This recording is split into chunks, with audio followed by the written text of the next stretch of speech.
Salut les gens, c'est Vince de la chaîne Vance et aujourd'hui on se retrouve pour une nouvelle vidéo. Oui, je sais, ça peut paraître choquant, je suis devenu connu. Et aujourd'hui on se retrouve pour une nouvelle vidéo, pour une nouvelle review de 2 épisodes cette fois. J'avais envie tout simplement de condenser en 2 épisodes, vu que, je vous le rappelle, il y a eu le tremblement de terre au Japon. Et du coup ça a reporté l'épisode 14, et du coup on a eu 2 épisodes à la suite.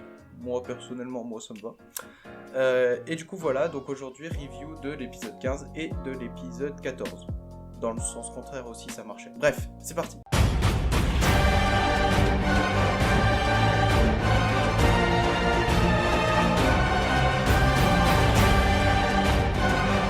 Et donc on a 2 masterclass, on peut direct les qualifier comme ça, ces 2 épisodes, 2 masterclass qu'on a eu directement dimanche. Et on va commencer déjà par analyser l'épisode 14, où il y a eu, on va dire, 3 principaux trucs qui se sont passés. Déjà, on a eu ce qui nous laissait sur notre fin à l'épisode 13, la discussion entre Eren, Armin et Mikasa. Bon, il y a aussi Gabi, mais bon, pendant toute la séance, elle a fait juste des têtes choquées. Pour une fois qu'elle est calme, d'ailleurs. C'est un grand exploit pour elle, je pense. Et du coup, dans cette discussion entre Eren, Armin et Mikasa, déjà, on sait que, d'après Eren, il est libre de ses choix. Donc, du coup, il n'est pas manipulé par Sig, il n'est pas manipulé par Yelena, il est pas manipulé par je sais pas qui, il est libre. Selon lui, il est libre. Et du coup, réaction normale, Armin et Mikasa l'ont jamais vu, on va dire, entreprendre des choses comme ça. Et du coup, il commence à dire non, tu n'es pas libre, tu es manipulé.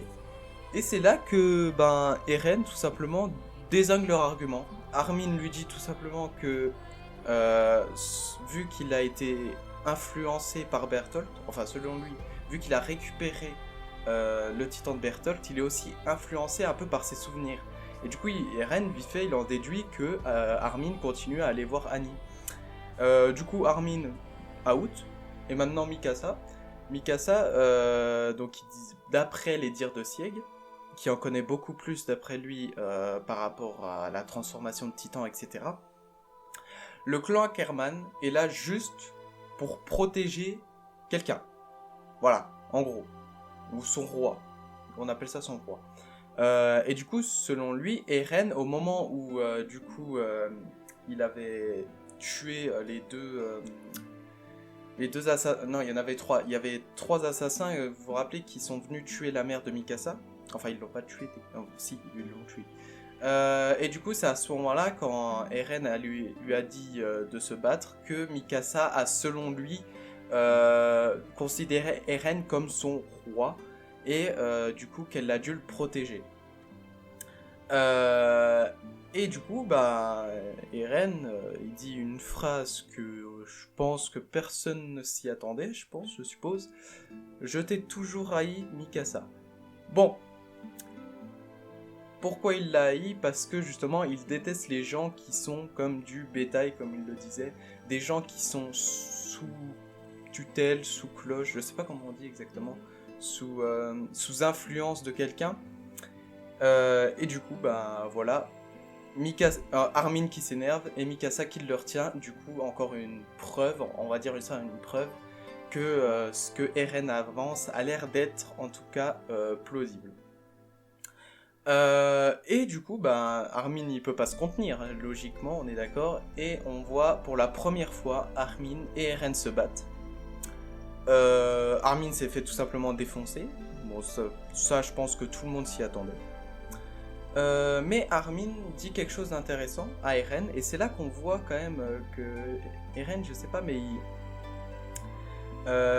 quand on lui dit que sa liberté, quand on lui dit qu'il n'a pas la liberté, il devient un peu énervé, on va dire ça comme ça. Et du coup Armin lui dit mais qui c'est vraiment le gars qui est esclave de lui-même ou esclave de quelqu'un. Et Eren qui commence à tout simplement un peu s'énerver. En fait, tu le vois à sa tête qu'il est un peu énervé. Du coup, voilà ce qui se passe à peu près pour ça. Et on a tout simplement un énorme truc qui se passe après. C'est le combat Sig contre Levi. Donc Sig qui réussit à se détacher tout simplement de Levi en criant et en s'enfuyant. J'ai jamais vu une fuite aussi calme. Je crois que j'ai jamais vu une fuite aussi calme pour un personnage qui peut se transformer en titan et tout. Et du coup, Sig qui crie et qui transforme tout simplement tous les soldats aux alentours, à part Levi qui n'avait tout simplement pas bu le liquide cérébrospinal vu qu'il boit que du thé. Et du coup, grâce à ça, on peut voir déjà aussi que de l'autre côté, certaines personnes qui ont bu le vin ont ressenti aussi des choses par rapport à ça, comme Falco, comme Pixis. On s'y attendait, on va dire, c'est que Levi gagne contre Sig, avec une OST incroyable. Cette OST, elle est magique, je trouve. Mais j'en reparlerai dans les points positifs. Et du coup, Levi qui gagne et qui, en ayant, on va dire, tué ses 30 soldats, réussit à recapturer Sig. Et on a une dernière chose qui se passe, on va appeler ça un peu la révolution des pro-Jaeger. C'est tout simplement les soldats d'une brigade, qui était une brigade, on va dire, entraînée par Case Shadis, tout simplement le démonter par les ordres de Floch. Qui, pour dire en gros, si vous voulez vraiment prouver votre détermination, défoncez votre instructeur et ça ira. Donc voilà, avec un Floch qui a un air de leader, alors que ouais, je pense personne s'y attendait à voir Floch avec de si haut, on va dire pas si haut pouvoir, mais si haut commandement. Ouais, si haut commandement. Donc voilà à peu près ce qui s'est passé dans l'épisode 14. Et dans l'épisode 15, il se passe un peu moins de choses, mais on a un flashback super important sur Sig. Et franchement, avec ce flashback, c'est là que tu vois, en fait, tu commences à avoir de l'empathie pour Sig. Même s'il a tué Erwin, même s'il a tué presque tous les gens du bataillon d'exploration, même si tu commences, je sais pas, tu commences à avoir de l'empathie pour lui. Parce que tu te dis vraiment, son passé, c'est de la merde. C'est de la merde. Son père l'endoctrine, en lui disant que tout simplement ce que Mar dit c'est des mensonges. Son grand-père l'endoctrine en lui disant le contraire. Et en plus il doit essayer de devenir guerrier. Le gamin il a plus de responsabilités que moi pour l'instant. Voilà.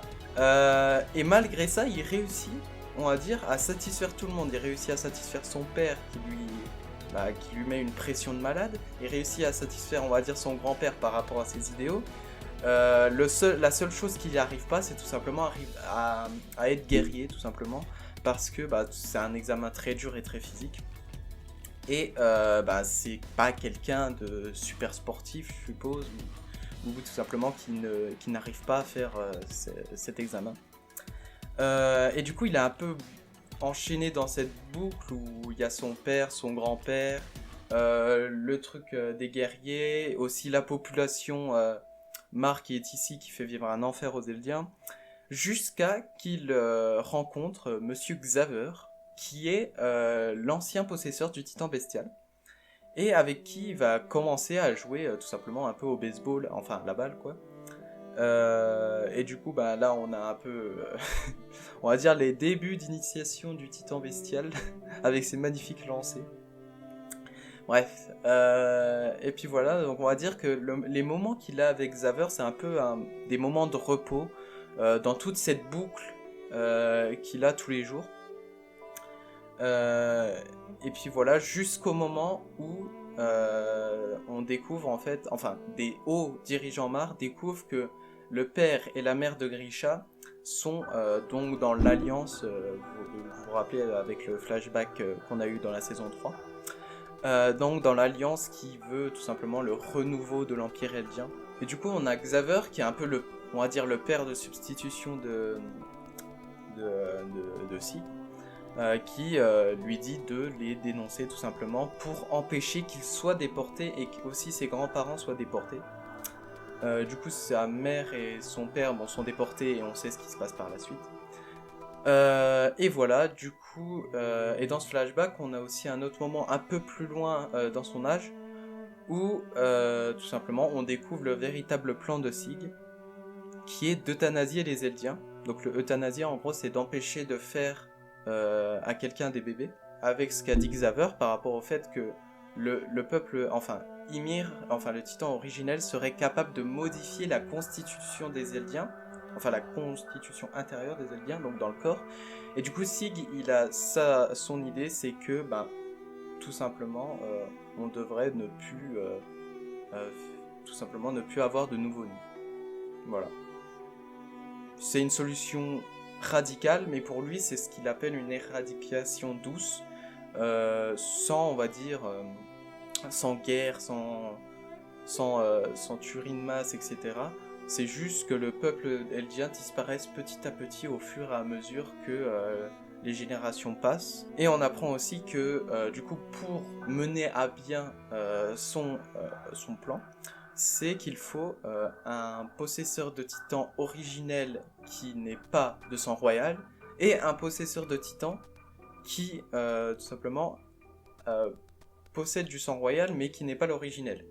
Donc voilà, du coup on a Sig et Eren. Voilà, parfait. Et on finit sur tout simplement deux scènes. La première, c'est la rencontre entre Sig et Eren, où on a un Eren qui semble d'accord avec Sig. On n'est pas sûr à 100% parce que quand il lui pose la question, on voit qu'il essaye de pas y répondre clairement, mais d'utiliser un moyen détourné. Et on a une dernière scène où on a tout simplement, on voit Sig complètement amoché par Levi, tout simplement, et qui a une Thunder Spears dans le corps, et qui, s'il bouge, tout simplement il explose, et c'est ce qui se passe. Sig le fait au nom de Xaver, on va dire, et commence à bouger et fait exploser la Thunder Spears, qui fait tout simplement voltige, enfin exploser Levi en dehors tout simplement de l'espèce de camion, pas une camionnette, mais l'espèce de, oui, vous avez compris quoi. Et du coup, Levi serait peut-être mort. Sig, s'il survit à ça, franchement, il est incroyable, mais voilà. Du coup, c'est à peu près tout ce qui se passe. Dans ces deux épisodes, on a, je crois que je vais dire aucun point négatif tellement c'était bien, quoi. Tellement c'était incroyable ces deux épisodes. Niveau OST, rien que l'OST avec Levi et Sig, l'OST aussi pendant le passé de Sig, etc. C'était incroyable. L'animation, là j'ai rien à dire. J'ai clairement rien à dire. C'était magnifique, surtout la scène où justement Sig commence à crier Monsieur Xaver tout à la fin de l'épisode 15. Cette scène avec la pluie au ralenti, elle est magique. Elle est magique, j'étais scotché devant mon écran comme ça. Et puis on a aussi l'animation avec le flashback de Xaver, qui est montré d'une façon différente, et je trouve que cette façon différente de montrer un peu un flashback à l'intérieur d'un flashback, elle est vraiment bien utilisée par Mappa. C'est-à-dire qu'en gros, on assiste à la scène telle que le décor est présenté, en même temps que Xaver raconte, et du coup, ça, je sais pas, ça rajoute quelque chose ça rajoute quelque chose en plus à l'animation qui est un peu unique. Et pour finir, du coup, avec ces deux épisodes, j'avais juste un truc à dire, c'est que, qui est le méchant, en fait? Qui est le méchant dans l'histoire? C'est ça qui est beau avec l'attaque des Titans, c'est que, au fur et à mesure, tu crois que quelqu'un, tout simplement, t'en veut, et tout simplement, c'est le méchant de l'histoire. Plus tard, tu découvres qu'en fait, c'est le contraire. Et plus tard, en fait, tu sais plus où t'en es. Je sais plus qui est le méchant, qui en fait a raison. En fait, personne n'a raison et personne n'a tort. C'est juste qu'en fait, le monde dans lequel ils sont font que ils agissent comme ça. Sig, il a agi comme ça à cause de son passé et le fait qu'il était amarre. Eren, il a agi comme ça tout simplement parce qu'il était Eldien. En fait, ça dépend du contexte dans lequel tu as vécu de tes actes futurs. On va dire ça comme ça. Mais voilà, c'est ça qui est beau avec SNK, c'est que tu peux pas en vouloir au perso. Tu peux pas en vouloir au personnage. Peu importe qui c'est. Bon, à part Gabi, mais elle, on s'en fiche un petit peu. Mais voilà, c'est tout ce que je voulais dire. Je vous laisse sur cette fin. Je vous dis à la semaine prochaine pour de nouvelles vidéos. Ciao!